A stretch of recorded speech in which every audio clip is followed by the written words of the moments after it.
देख रहे हैं इन डार्क राजकुमार के साथ। तो चलिए पढ़ते हैं आज की कहानी की ओर। दोस्तों, मेरा नाम जगत नारायण ठाकुर है और मैं गांव भेला का रहने वाला हूं।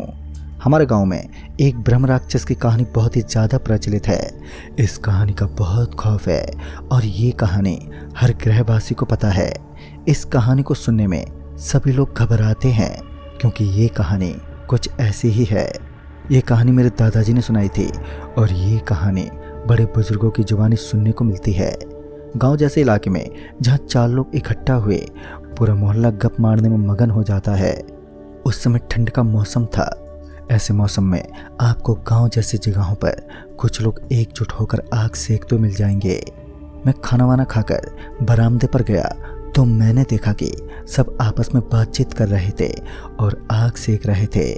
मैं भी वहीं गया और आग सेकने लगा। वहाँ मेरे 2 चचेरे भाई और कुछ दोस्त भी थे।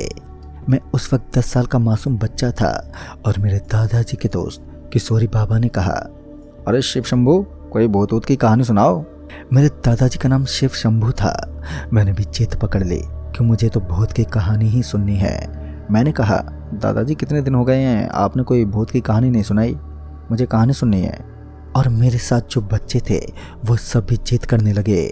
तभी हरिनाथ बाबा ने कहा, वही कहानी सुनाओ ब्रह्म राक्षस की जो गांव में इतनी प्रचलित है। मैंने बड़ी बेसब्री से पूछा, कौन सा ब्रह्म राक्षस और ये ब्रह्म राक्षस क्या होते हैं? मैं इस कहानी को जानने के लिए बहुत ही ज़्यादा उत्सुक था। दादाजी ने साफ मना कर दिया और बोले, नहीं, ये कहानी अच्छी नहीं है, तुम बच्चे डर जाओगे और रात का समय भी है, ये सब सुनना ठीक नहीं है। मैंने कहा, नहीं दादाजी, मुझे सुनना है तो सुनना है। मेरे दादाजी मेरी कोई बात नहीं टालते थे, इसलिए वो मुझे बताने पर मजबूर हो गए। उन्होंने कहा कि ठीक है, अगर तुम इतनी जिद कर रहे हो तो मैं सुनाता हूँ। फिर मेरे दादाजी ने कहानी सुनाना शुरू किया। ये बात लगभग 40 साल पुरानी थी। तब गांव आज के मुकाबले बिल्कुल ऐसा नहीं था। पहले ना बिजली की सुविधा होती थी और ना ही शौचालय की। आज के मुकाबले पहले बहुत ही कम सुविधाएं थीं। हर 100 मीटर पर घने घने पेड़ और पूरे गांव में सिर्फ जंगल ही जंगल हुआ करते थे। एक बार की बात है कि एक रामू नाम का लड़का था जो कि दूध बेचता था और खेती किया करता था। उसके माता पिता तो बचपन में ही गुजर गए थे, इसलिए उसका इस दुनिया में कोई भी मौजूद नहीं था। एक शाम वह हमारे बगल के गांव सुल्तानपुर में दूध पहुंचाने गया था। वहां शायद कोई बहुत बड़ा कार्यक्रम था। रामू को लौटते लौटते काफ़ी समय हो गया था। वो वहाँ से अपनी साइकिल पर निकला और रात का गुप्त अंधेरा और हर तरफ कोहरा छाया हुआ था। कच्ची सड़क पर सिर्फ साइकिल के चलने की आवाज़ और उसके टॉर्च की रोशनी ही दिख रही थी। रात के करीबन 11 बज रहे थे जब वो वहाँ से आ रहा था। उसने अपनी साइकिल एक जगह पर खड़ी करी और वहाँ 2 पेड़ों की तरफ वो टॉयलेट करने चला गया। वो जब वापस लौटा तभी उसने एक कटकट की आवाज़ सुनी। वो थोड़ा चौंक गया, लेकिन उसने ज़्यादा ध्यान नहीं दिया। उसने सोचा कि शायद जंगल है और रात का समय भी है तो कीड़ों मकोड़े की आवाज़ें होंगी। लेकिन अब ये कटकट की आवाज़ अब घुर्राने की आवाज़ में बदल गई। तभी वो पीछे पलटा और उसने झाड़ियों को हिलते हुए देखा। जब वो उस झाड़ी के पास गया तो वो देखकर एकदम से खौफ से वहीं जम गया, क्योंकि उसने देखा कि एक महादानव किसी लाश के टुकड़े करके खा रहा था। उस दानव का आकार बहुत ही ज़्यादा बड़ा था। उसके पूरे शरीर पर कांटे जैसे निशान थे और लंबी पूंछ थी और सबसे खतरनाक उसके दांत और उसके नाखून थे। ये एक बहुत ही भयानक दृश्य था। इतना सब देखकर तंदुरुस्त आदमी के भी पसीने छूट जाए। रामू ने आओ देखा ना ताव और अपने हल्के कदमों के साथ वो पीछे हटा। वो फटाफट साइकिल तेजी से हाँकते हुए आगे बढ़ गया। वो उस रास्ते में 2-3 बार जल्दबाजी में नीचे भी गिर गया, जिससे उसके बदन में बहुत ही चोट लगी और खून भी बह गया। वो जैसे तैसे गांव पहुंचा और सब लोगों को चिल्ला चिल्ला कर बुलाने लगा। सब लोग अपने घर से बाहर आए और तभी रामू ने रोते और डरते हुए उसके साथ हुए उस खौफनाक दास्तां को वो सुनाने लगा। वो डरते डरते बोल रहा था। वो आ गया फिर से। सबने जैसे तैसे उसे शांत किया और उसे उसके घर ले जाकर उसे सुला दिया। बाहर आकर सब आपस में बातचीत करने लगे तो एक विद्वान बाबा ने कहा, अगर उस राक्षस ने इसके खून को देख लिया होगा और अगर वो उसे पसंद आ गया होगा तब इसका बचना नामुमकिन है। वो राक्षस इसका पीछा करते करते जरूर आएगा। भगवान करे बस इसका खून सूख गया हो। खैर अभी चलो, सब अपने अपने घर जाते हैं और इंतज़ार करते हैं। फिर उसके बाद सभी लोग अपने अपने घर सोने के लिए चले गए और रात के करीबन 2 बज रहे थे। रामू गहरी नींद में था, तभी उसे अचानक से किसी के सिसकने की आवाज़ आई। पहले तो इससे उसकी नींद नहीं टूटी, फिर वो आवाज़ तेज हो गई। रामू चौंक कर उठा और वो थोड़ा डरा हुआ था, पर उसे लगा कि शायद हवा के झोंके से छत पर रखी हुई पाली अपनी जगह से हट गई होगी। उसने ज़्यादा नहीं सोचा और छत पर जाने लगा। छत का दरवाज़ा खुला और ऊपर आ गया। इस बार जो उसने देखा, उसके बाद उसका कलेजा एकदम से हलक में आ गया। उसने देखा कि एक लंबा दानव दूसरी तरफ खड़ा था। अचानक वो दानव पीछे पलटा तो रामू के होश उड़ गए। ये वही दानव था जिसे उसने गांव से लौटते वक्त देखा था। अब तो उसके चेहरे पर 12 बज रहे थे, लेकिन इससे पहले रामू भागने की कोशिश करता कि उस राक्षस ने एक भयानक चीख और एक ही झपटे से रामू के गले पर वार किया और रामू को काट खाया। तभी रामू की दर्दनाक चीख निकल गई और ये चीख इतनी खौफनाक और दर्दनाक थी कि ये चीख पूरे गांव वालों ने सुनी। सबकी नींद टूट गई और अब आधी रात को कोई भी घर से कैसे निकलता। फिर अगली सुबह जब सब रामू के घर पहुंचे तो उन्होंने पाया कि रामू के जिस्म के कुछ टुकड़े पड़े थे। सारे गांव वालों का दिल दहल उठा। ये मंजर वाकई काफ़ी खौफनाक था। 2 हफ्ते बाद फिर कुछ ऐसा ही घटा। काजी काका शौचालय के लिए सुबह 3 बजे ही खेत जा पहुंचे। उस वक्त एकदम घना अंधेरा था। इतनी सुबह कोई नहीं जाता था, पर काजी काका का जाना बहुत ही ज़रूरी था। काजी काका फिर वहाँ से वापस लौटे तो उन्होंने देखा कि एक बहुत ही लंबा सा दिखने वाला कोई वहाँ पर खड़ा हुआ है।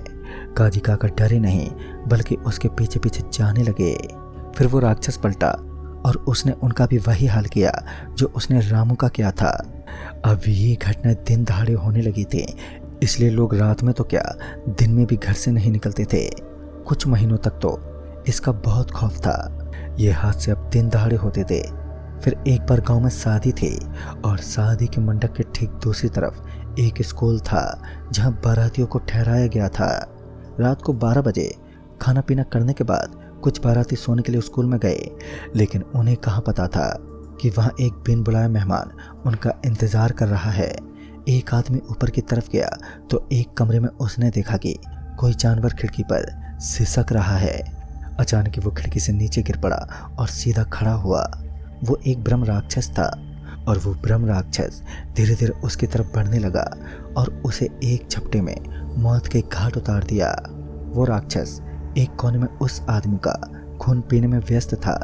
तभी 4-5 लोग और उसी कमरे में आ गए। जब उन्होंने इस डरावने मंजर को देखा तो उनके पास भागने के सिवा कोई रास्ता न बचा, लेकिन उस राक्षस ने उन्हें भागने का मौका नहीं दिया और बड़े ही दर्दनाक तरीके से उन सबको बड़ी दर्दनाक मौत दी। सारे बाराती रातों रात डर के भाग गए। अब ये मुद्दा काफ़ी देर से चल रहा था और काफ़ी मुश्किल हो गया था। लोगों को समझ नहीं आ रहा था कि आखिर इस ब्रह्म राक्षस से कैसे छुटकारा पाएं। सब लोगों ने आपस में फैसला करके एक बहुत बड़े महात्मा पंडित को गांव की परेशानी बताई। फिर उन पंडित ने कहा, इस गांव में किसी ब्राह्मण की हत्या हुई थी। फिर गांव के मुखिया जी ने कहा, जी हाँ पंडित जी, आज से कुछ साल पहले गांव में एक ढोंगी रहता था। वो ढोंगी सिर्फ लोगों को गलत ज्ञान देता था, औरत के साथ गलत बर्ताव करता। उसकी वजह से हमारा गांव बहुत बर्बाद हुआ। अंत में गांव के लोगों ने गुस्से में उस ब्राह्मण पंडित की कुटिया में आग लगा दी, जिससे कि वो ब्राह्मण जिंदा जल गया और वो वहीं मर गया। फिर उन पंडित बाबा ने कहा, ये वही ब्रह्म राक्षस है जो अपने प्रतिशोध की ज्वाला से भरा हुआ है। ये ऐसे राक्षस होते हैं जिन पर काफ़ी कम लोग काबू कर पाते हैं।